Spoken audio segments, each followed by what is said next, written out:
Excella Education Study in USA assured scholarship. Contact 9881 96666. నమస్తే, welcome to I dream. నా పేరు Prasad. Telugu Desam party యువతేజం Lokesh మరో యాత్రకు, మరో పర్యటనకు సిద్ధమవుతున్నారు.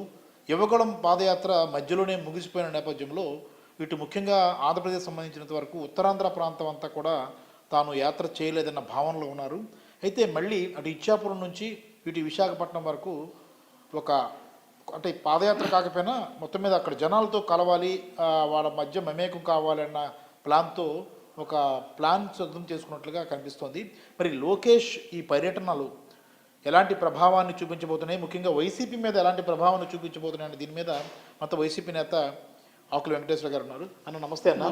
అన్న లోకేష్ గారు మరి యాత్ర అనుకోవాలో లేదంటే పర్యటన అనుకోవాలో ఏదో ఒకటి మొత్తం మీద అయితే, ఎందుకంటే విశాఖపట్నంతో ఆయన యువగళం ముగించాడు కాబట్టి అటు ఇచ్చాపురం నుంచి ప్రారంభించాలని ఏదో ప్లాన్తో ఉన్నట్లు తెలుస్తుంది. టెక్కలి ఇచ్చాపురం అంటున్నారు.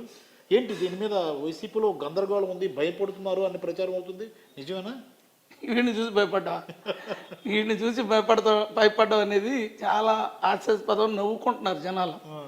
అసలు పార్టీ లేదు దగ్గర నుంచి నువ్వు పాదయాత్ర ఈ యాత్ర స్టార్ట్ చేస్తున్నావు. అసలు నీకైనా సిగ్గుండాలా, ఆడికైనా సిగ్గుండాలా? అదే అచ్చెన్నాయుడు గారు నిన్నేమని తిట్టాడు? ఆ లోకేష్ గడే పార్టీని సర్వనాశనం చేసాడు, పార్టీ లేదు తర్వాత అన్నీ అయిపోయినన్న వ్యక్తి. అక్కడి నుంచి నువ్వు స్టార్ట్ చేస్తున్నావు అంటే నువ్వు ఎంత దిగజారిపోయావో, నీ పరిస్థితి ఏ విధంగా స్టార్ట్ అయ్యిందో జనాలకు అర్థమవుతుంది. ఇది కాదు అని అనమనంటే నిన్ను తిట్టిన మాట వాస్తవా కాదా? అటువంటిది నువ్వు వాడు సంకనాస్తున్నావు.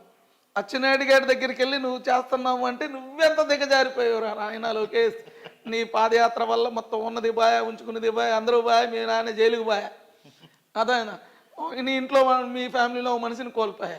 ఇప్పుడు నువ్వు అచ్చెన్నాయుడు దగ్గర అడుగు పెడతావు, అచ్చెన్నాయుడుకున్న క్రెడిట్ అంతా సంగనాకి పోయినట్టే. ఎందుకు అంటే జనాలకు ఆ మాత్రం అర్థం అవుదా అని అన్న అచ్చెన్నాయుడిని, నిన్ను లోకేష్ గారే పార్టీని సర్వనాశనం చేస్తున్నాడు అని చెప్పిన అచ్చెన్నాయుడిని నువ్వు సపోర్ట్ చేయడానికి నువ్వు టెక్కల్లో పాదయాత్ర చేస్తున్నావు అంటే నీ పరిస్థితి ఎంత దిగజారిపోయింది, ఎంత హీనంగా తయారైంది నువ్వు ఆలోచించుకోరా లోకేష్. అరే లోకేష్, నువ్వు చేసిన లుచ్చా పనులన్నీ పార్టీకి నష్టం తప్పితే పార్టీకి మైలేజ్ రాదు. నీకు జగన్మోహన్ రెడ్డి 175 వస్తాయని ధీమాగా చెప్తున్నాడంటే దానికి కారణం నువ్వెంత పాదయాత్ర కానీ నువ్వే విహారయాత్రలు చేస్తే వైఎస్ఆర్సీపీకి మైలేజ్ వస్తా తప్పితే నష్టం అయితే రాదు. నువ్వు చేసిన యదవ పని వల్ల వైఎస్ఆర్సీపీ లీడర్లు ధైర్యంగా అబ్బా మా లోకేష్ పాదయాత్ర చేస్తాడు మాకు మైలేజ్ వస్తుంది అని ఉత్సాహంగా సంతోషంగా ఉన్నారు. అయ్యా అది కాదన్నా, ఇప్పుడు లోకేష్ తెలుగుదేశం పార్టీకి సంబంధించిన వ్యక్తి, మీరు వైసీపీకి సంబంధించిన వ్యక్తి. లోకేష్ పాదయాత్ర చేస్తే వైసీపీ లాభపడడం ఏంటి? నాకు ఆశ్చర్యంగా అనిపిస్తుంది. ఆశ్చర్యం ఏముంది, పార్టీ లేదు. అచ్చెన్నాయుడు గారు చెప్పిన తర్వాత అదే అచ్చెన్నాయుడు లోకేష్ గారి వల్ల పార్టీ సంకనాగిపోతుంది అని చెప్పిన వ్యక్తి ఇప్పుడు ఓదార్పు పాదయాత్రలో ఏదో చేస్తున్నాడు కదా, ఆ యాత్ర వల్ల జనాలకు ఏమవుతుంది? మరి నిన్న అచ్చెన్నాయుడు అంత బండపూతులు తిట్టాడురా, నువ్వు అడిగి సపోర్ట్ చేస్తున్నావు అంటే నీ హీనమైన బతుకు ఇక్కడే అర్థమవుతుందిరా అని చెప్పేసి వైసీపీ ఇప్పుడు లోకల్ కేడర్కి అర్థం అవుదా? నువ్వు తిట్టిన వ్యక్తి దగ్గరికి వెళ్ళి నువ్వు వెళ్ళి ప్రచారం చేస్తున్నావు అంటే నీ ఎంత హీనస్థితికి దిగజారిపోయావు. నీకు దమ్ము ధైర్యం ఉంటే అచ్చెన్నాయుడు నిన్న ఆ మాట అనలేదని చెప్పరా?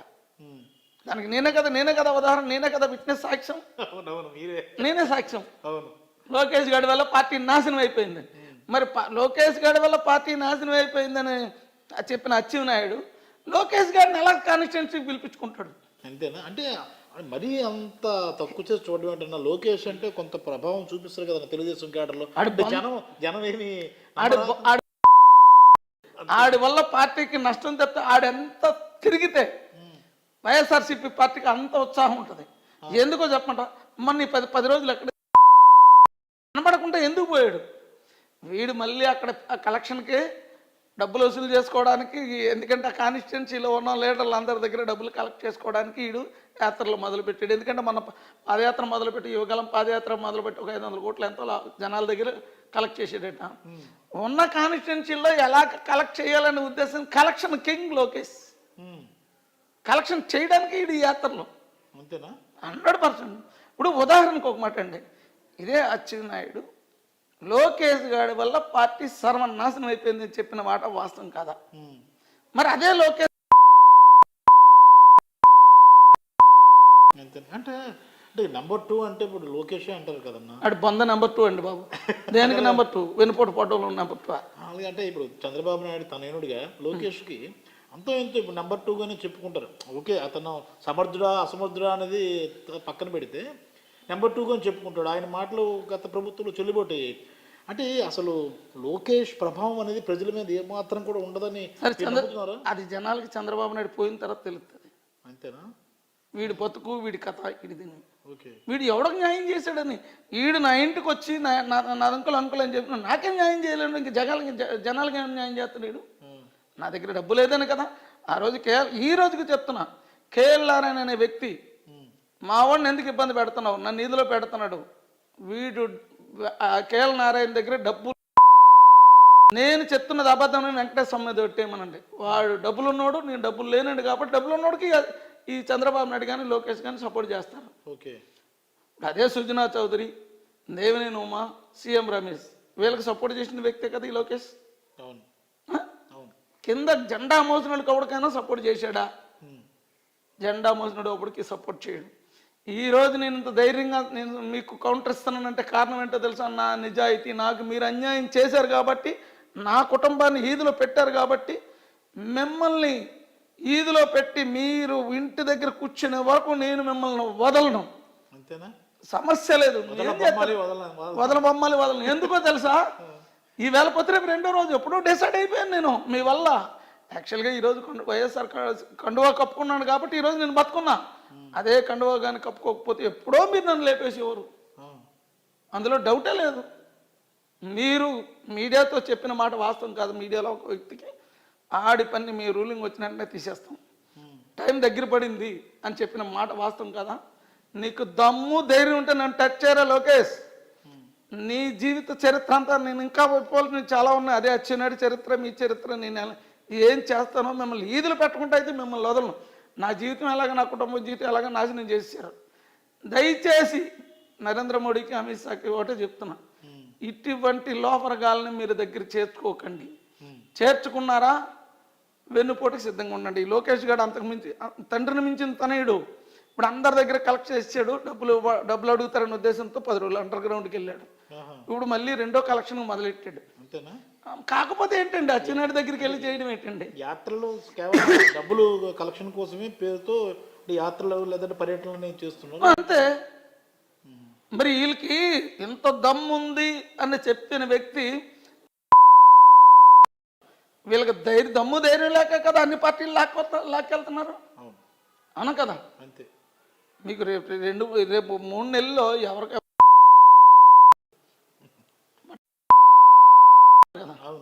మీరు ఎంత ఈడ్చి కొడతారో లేరే లోకేష్. నువ్వు పార్టీకి ఎంత తిరిగితే అంత వైఎస్ఆర్సీపీకి అంత బలం చేకూరుతుంది. దయచేసి నువ్వు తిరగడం ఆపకరా నాయన. నువ్వు తిరగడం వల్ల వైఎస్ఆర్సీపీ బలం పెరుగుతుంది తప్పితే తగ్గదు. ఓకేనా? Thank you. ఇదేదో బాగుంది. ఇది చాలా ఆశ్చర్యం అనిపిస్తుంది. ఎందుకంటే నారా లోకేష్ పర్యటిస్తే వైసీపీకి లాభం కలుగుతుంది అన్నది వైసీపీ నేత వెంకటేశ్వర గారు చెప్తున్న మాట. ఇది వింటేనే మనకు ఆశ్చర్యము లేదంటే నవ్వు కూడా వస్తుంది. ఇది ఎలాగో అంటే ఖచ్చితంగా అంటే అంత ప్రభావం లేని వ్యక్తి, పైగా ఏం పని చేసినా అది బూమ్రాంగ్ అయ్యే వ్యక్తి లోకేష్ అన్న భావనలో వైసీపీ వర్గాలు ఉన్నాయి.